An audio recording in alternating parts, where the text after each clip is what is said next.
Hey everyone, I'm Michael Pickard. I teach English and creative writing here at Millsaps, and I'm going to tell you a little bit about the video that you're going to be watching. When I was a student at Millsaps back in the 2000s, I took a class with Suzanne Marrs. And at that time, Suzanne was writing Miss Welty's biography, and she gave our students a wonderful gift. She invited us to come over to Miss Welty's house with her, and we got to help Suzanne go through Miss Welty's library, go through some of her letters. It was truly a life-changing experience for me. I don't think I've had a class or ever had a class that was as impactful in helping me understand the real working life of a writer.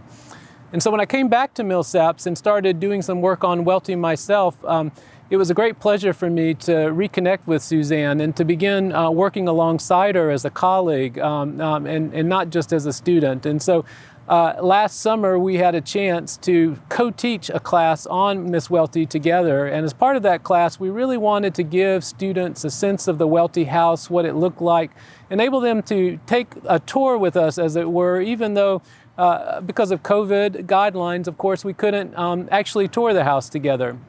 So to that end, we produced a series of short videos in which we try to link up different objects in the Welty house with passages from a couple of Miss Welty's works, her memoir, One Writer's Beginnings, and her novel, The Optimist Daughter. It was an awesome experience. I think the most special thing for me was that I got to walk through Miss Welty's rooms with Suzanne and to talk with her together about works that we both love and that she's taught me to love. So in the video that you're about to see, we will do just that. We'll talk together, have a conversation, and I hope that you'll enjoy it.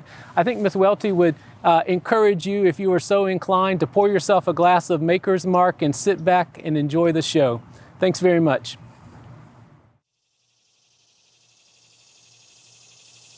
The way I work, something has undoubtedly been building up in my mind a long time on some personal feeling or my reaction to something. And all of a sudden, I see something in the living world that will dramatize it for me, just as if a figure had come out of the wings of my mind and there was a stage already, everything was all ready for it. And so then everything just pours into the cast of characters that are sort of made for it. And then I can write it quickly. It's always after a long period of thinking without really knowing what form it will take.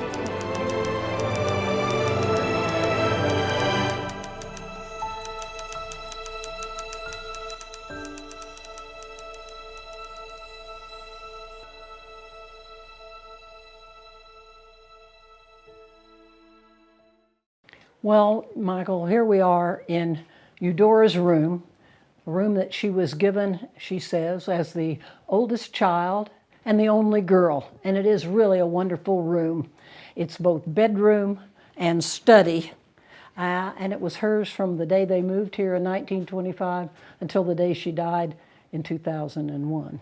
I like to say that she dreamed on one side of the room and she realized dreams on the other side. Oh, that's great. Yeah. And you know, dreams come into her work And they all do. the time. They do. Yeah. Yeah. Well, as we talk about this room, I think we'll focus primarily on the study. As we said at the beginning, we can't talk about everything, but we would like to talk about her career and the way this room is relevant to her writing career.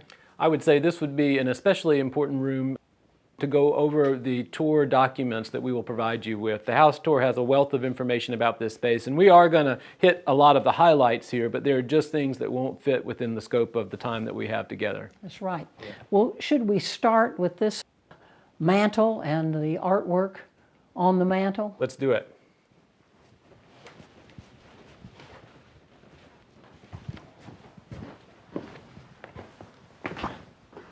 So Suzanne, here we are in front of the mantelpiece here in Eudora Welty's bedroom, and I love to think about the idea of Eudora Welty sitting in her desk over in that corner of the room in the middle of composition, looking up, needing a scene, thinking about an object to put into her story, and looking at this Pierre Bonnard print. And, you know, she might have looked up and thought, maybe I could use that in my story. Yeah. And in fact, she tried to use it in a story. She published The Optimist Daughter in the New Yorker in 1969, and then decided that she would expand it into a full-length publication, published separately, given book publication separately. And to do that, she decided that she needed to develop the character of Philip, Laurel's husband. more fully. And so she had Laurel and Philip stroll through the Art Institute in Chicago. And if you're down at the Department of Archives and History, a mile or so away, you can see it in the collection there, the manuscript and the description of it. But in the published novel, it's gone.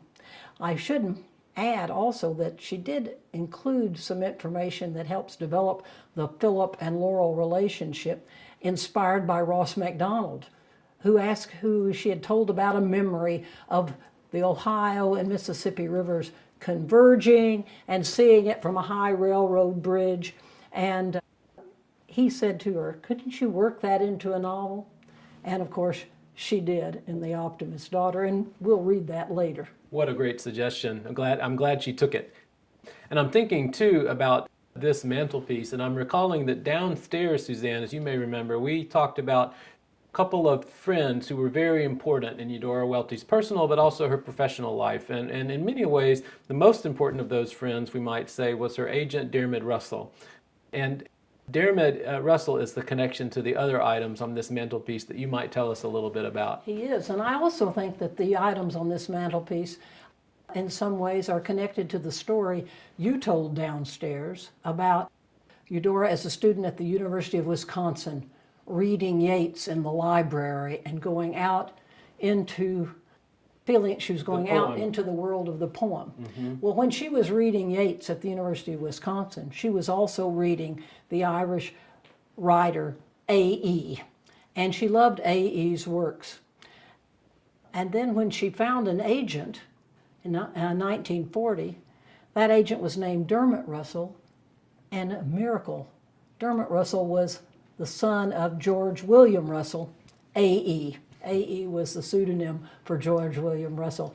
So in a sense, what you're saying is that she went to the University of Wisconsin, she fell in love with the poems of W.B. Yeats, among others, and then when she was launching her own career, she happened to discover as her agent that man who had known William Butler Yeats when he was a child, had been in the same room with this poet. That is exactly right. Yeah.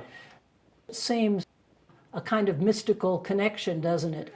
Fated. A.E. would have appreciated yes, that. Yes, A.E. would have appreciated that. So in 1941, at Christmas time, Dermot Russell, knowing of Eudora's great love for his father's work, sent her these 3 crayon drawings. And on December 12th, 5 days after Pearl Harbor, she sat down to write Dermot a thank you note for these presents. And here's her thank you note. I wish I could send thank you notes like this. Yeah. I'm lucky if I send an email. Here we go. Dear Dermot, the beautiful presents came yesterday safely. I wish I could tell you how much I like them. I do really believe I love them enough for you to have parted with them. It is wonderful to have these very ones and to see that they are instant and fragmentary and still partake wholly of the same beauty. And to have 3, wonderful to see each one, each alone and different from the others, from the same source. Each alone and different from the others. Hills and sea, here hills and sea, beings of light, 2 walking, and then to see all filled with a radiance and mystery from the same source. I will take care of them and see them every day. I guess frame them, but I meant more. They must have given me some primitive kind of happiness besides the other kind. No one would have taken them away from me, but the first thing I did was to hide them. Then I realized what I had done. I'm glad they came early so they could come on a day of their own. It was a day that anyone might have got a present. It was like a spell, silver to look at, rain in every breath of the atmosphere, on every leaf and blade of grass, but not falling. When you took a walk, it was quiet and still. The tree trunks seemed luminous, and violets were cool and filled with weight in their heads when you picked them. Today the drops are falling softly, the birds are singing clearly, and even in my room upstairs I can hear the thrashers walking around under their roof of the magnolia fuscata branches, thinking the world is green and filling with small brown furry birds all over. Thank you again for sending me the beautiful and magic sketches. I never thought such things would come to me. Not only is that a rockin' thank you note, I think it's a pretty great poem as well. It's almost a poem in the guise of a thank you note. I'm thinking especially of that turn to the end there when she talks about the rain and the birds outside. It sounds kind of like Joyce to me, too. Today the drops are falling softly. That's right, like the snow that falls at Yes. the end of the dead, indeed. It does, yeah. Yeah, it has that echo to it as well. Well, if these... Another Irishman. That's right. Yet another Irishman whose books are downstairs. You know, and in fact, I was just thinking about that bookshelf that we began talking about down in the living room. The bookshelf where she has her Virginia Woolf, where she has the works of so many friends that we talked about. And upstairs here too, in her own bedroom, is another bookshelf filled with not only the books of her friends, but with images of her friends. And I think it would be wonderful, Suzanne, if you might tell us a little bit about I think that. it would be great if everyone could see pictures of the people we've been talking about, and this makes it possible. All right, shall we Let's head go. that way? Let's go.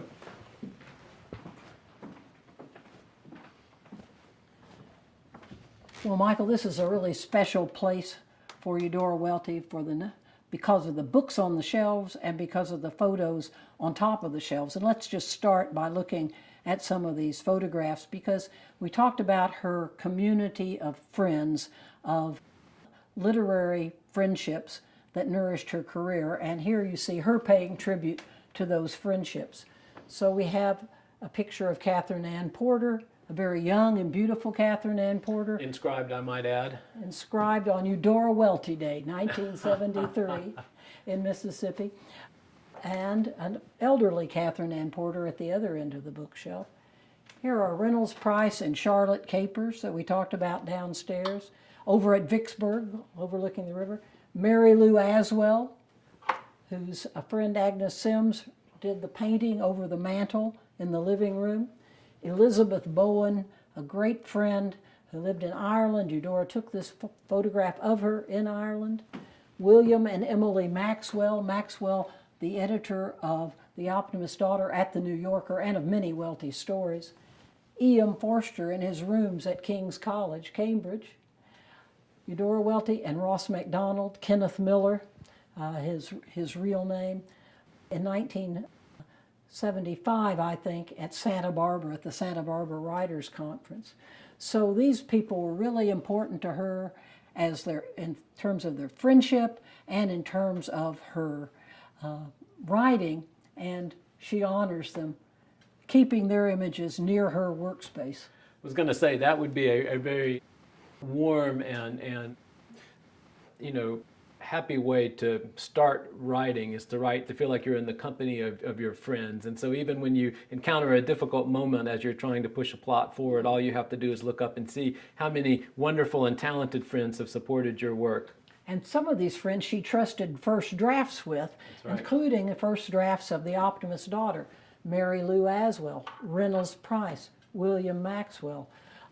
She's talking about writing The Optimist Daughter with Ross MacDonald after she meets him in 1971. So those people very closely associated with the book we're studying. And many of their books are on the shelves below us here too, along with books by, for example, W.B. Yeats, whom we have talked about a lot on this tour. So she kept those books close to home. So Suzanne, here we are as close as you can get to Miss Welty's actual workspace. And I was just thinking that although Miss Welty loved to read mystery fiction, she loved novels with an exciting and intriguing plot, and she had a lot of respect for the fundamental mysteries of human life, the moral mysteries, as she once called them. On a day-to-day basis, her production of these stories and memoirs was not mysterious at all. It involved a lot of sitting here and writing the stories, day in and day out.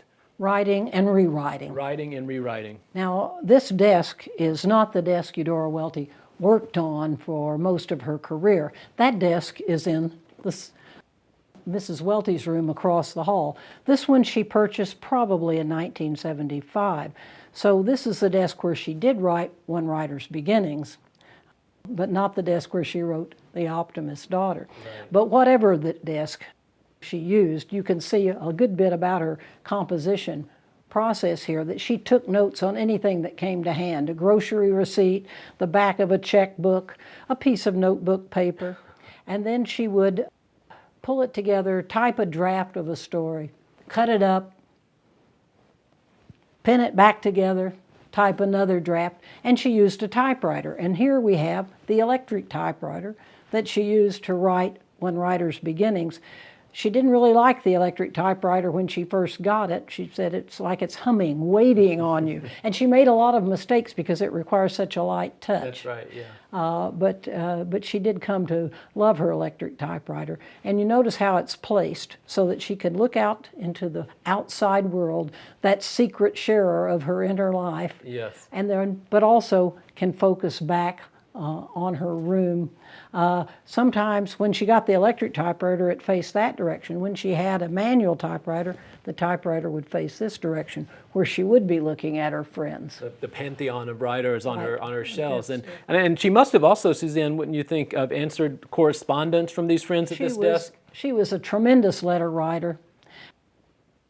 15,000 letters in this house, stored in boxes like these, stored in a filing cabinet, stored in the dresser across the room instead of clothes.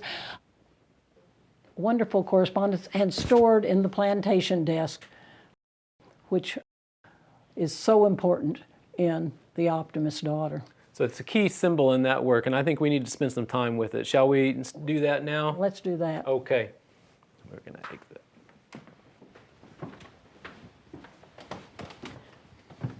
Well, here we are in front of one of the highlights of this room for many reasons. This is a desk that Eudora bought for herself for this room, placed it here, chose to place it here. It is a reproduction. The original of this desk has gone to her family, but in other ways it's a reproduction as well, because the correspondence that was here went to the Department of Archives and History for research, and this is a reconstruction of the correspondence. When I first saw this desk, it was chock-a-block full of letters, including, I think, letters from Mary Lou Aswell to Eudora Welty. Interesting. So if the desk is a reproduction, literally, in a different sense, we could say that Miss Welty reproduced it into The Optimist Daughter, the novel for which she won the Pulitzer Prize. And so I thought I might just read the passage in which it appears. You know, on this tour we've been talking a lot about how different objects from the house make their way into Welty's memoir or into Welty's fiction. And it seems to me this is a key instance of this phenomenon we've been studying. So let me read this passage. So in this passage, Laurel has kind of been trapped inside the family house. There's a bird loose in the house. She's retreated up into a space that she, of course, knows from her childhood, but which she also associates with her parents. And I'll just take up the passage from there. Laurel sat down on the slipper chair. The gooseneck lamp threw its dim beam on the secretary's warm brown doors. It had been made of the cherry trees on the McKelvey place a long time ago. On the lid, the numerals 1817 had been set into a not quite perfect oval of different wood, something smooth and yellow as a scrap of satin. It had been built as a plantation desk, but was graceful and small enough for a lady's use. Laurel's mother had had entire claim on it. On its pediment stood a lead mold eagle, spreading its wings and clasping the globe. It was about the same breadth as her mother's spread out hand. There was no key in either keyhole of the double doors of the cabinet. But had there ever been a key? Her mother had never locked up anything that Laurel could remember. Her privacy was keyless. She had simply assumed her privacy. Now, suppose that again she would find everything was gone. Laurel had hesitated coming to open her father's desk. She was not hesitating here, not now. She touched the doors where they met, and they swung open together. Within, the cabinet looked like a little wall out of a country post office, which nobody had in years disturbed by calling for their mail. How had her mother's papers lain under merciful dust in the years past and escaped destruction? Laurel was sure of why. Her father could not have borne to touch them. To Fay, they would have been only what somebody wrote, and anybody reduced to the need to write, Fay would already think beaten as a rival. Laurel opened out the writing lid, and reaching up, she drew down the letters from one pigeonhole at a time. There were 26 pigeonholes, but her mother had stored things according to their time and place, she discovered, not by ABC. Only the letters from her father had been all brought together, all she had received in her life, surely. There they were. The oldest envelopes had turned saffron. Laurel drew a single one out, opened the page inside long enough to see it beginning, "My darling sweetheart," and returned it to its place. They were postmarked from the courthouse towns her father had made sojourn in, and from Mount Solace when he addressed them to West Virginia on her visits up home. And under these were the letters to Miss Becky Thurston, tied in ribbons that were almost transparent and freckled now, as the skin of her mother's hands came to be before she died. In the back of the pigeonhole where these letters came from was some solid little object, and Laurel drew it out, her fingers remembering it before she held it under her eyes. It was a 2-inch bit of slaty stone, given shape by many little strokes from a penknife. It had come out of its cranny, the temperature and smoothness of her skin. It fitted into her palm. "A little dish," Laurel the child had exclaimed, thinking it something made by a child younger than she. "A boat," corrected her mother importantly. The initials CCM MCK were cut running into the base. Her father had made it himself. It had gone from his hand to her mother's. That was a river stone. They had been courting up home. Now, Suzanne, we have a lot to say about this passage. I'll just start us by saying that one thing that strikes me about it is that just as Laurel is opening up this desk and looking through letters that belong to her parents' courtship, so she's in a way intruding upon their privacy, a privacy that was keyless. Here we are, in a certain sense on this tour, looking into the private life of the author. And intruding ourselves, but thank goodness with her blessing. With her blessing, with her permission. We can say that in many ways, this is a very true to life description of this desk. It is. Not exactly the same number of openings, but the little wall like a country post office, pulling out the little stone boat. And in fact, Eudora Welty's father had carved his initials on just such a river rock, CWW, rather than the Clinton McKelvey initials. Yes. And that's in the visitor center next door to the house. So there are these ways in which this desk tallies with the one in the novel. But at least in one important way it doesn't. Right, I was going to say, but maybe more interesting to us as critics of fiction are the ways in which it diverges from reality. And one of the ways is the date here. On this desk it's 1804. Why change that to 1817 in the novel? I'm speculating, and this may be the critic superimposing something on the work of the writer, but I'm speculating that she changed it to the date of Mississippi statehood, 1817, and it comes in the novel. It's not been bought. It comes from the McKelvey place. It's like that dresser downstairs, that chest of drawers, made from lumber on a family piece of property. So it's the McKelveys who are rooted in the state, in a way that Faye, the judge's second wife, is not rooted anywhere. So that sense of rootedness, and Laurel has to find her own sense of rootedness, but be able to go back to Chicago, and she can do that through memory vulnerable to the living moment. That's right, and not the impervious past, in other words. Right. So what we're talking about here, in a certain way, is an object that Miss Welty purchased, as you said, but in the context of the story, this object takes on a new life. It gets invested with a family history. It becomes part of the relationship between Judge McKelvey and Becky McKelvey, and it's Laurel's effort to make sense of her parents' relationship, and of her new identity in this world where she has lost her father, having lost her mother earlier, that this piece of furniture, which was a fine purchase, but simply a purchase, had no family history for Miss Welty, becomes an object with a family history, with a different place in the story, an important place. I think that's right. And as you were pointing out to me earlier, it's Becky's desk. It comes from the McKelvey place. That's right. It's Becky's desk. It's about the powerful relationship between husband and wife. A kind of relationship that the judge cannot have with his second wife, who lacks the sort of emotional resources to deal with the past in the way he and Becky can. And we talked about this before, but a little bit later on in The Optimist Daughter, Laurel will burn her mother's letters. Right. We're so glad that Eudora Welty decided not to burn her correspondence or to,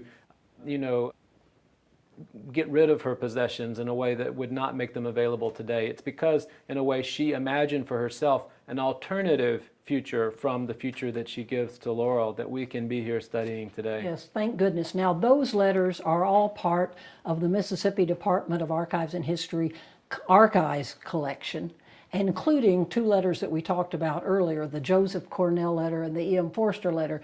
The originals of those letters are at locked away in the vault. They're locked away in the Department of Archives and History for researchers to see. They are reproductions in the same way this desk is, but thanks to the miracle of reproducing things so accurately, we can see what Welty saw nevertheless. So Suzanne, here we are in Miss Welty's bedroom at the end of our tour through the house. Before we step outside and conclude, do you have any further thoughts you might like to share? I don't think so. I hate to say that because it's not like me to, to not want to talk. But I think this, Eudora said she was given the best room as the oldest child and the only girl. And I think for our purposes in touring, it is the best room. Certainly is the richest, full of so much that says about her life and about the fiction that she produced. I think it's time to put our thoughts together and sum up this tour. Shall we start on that process? Let's do that. Okay.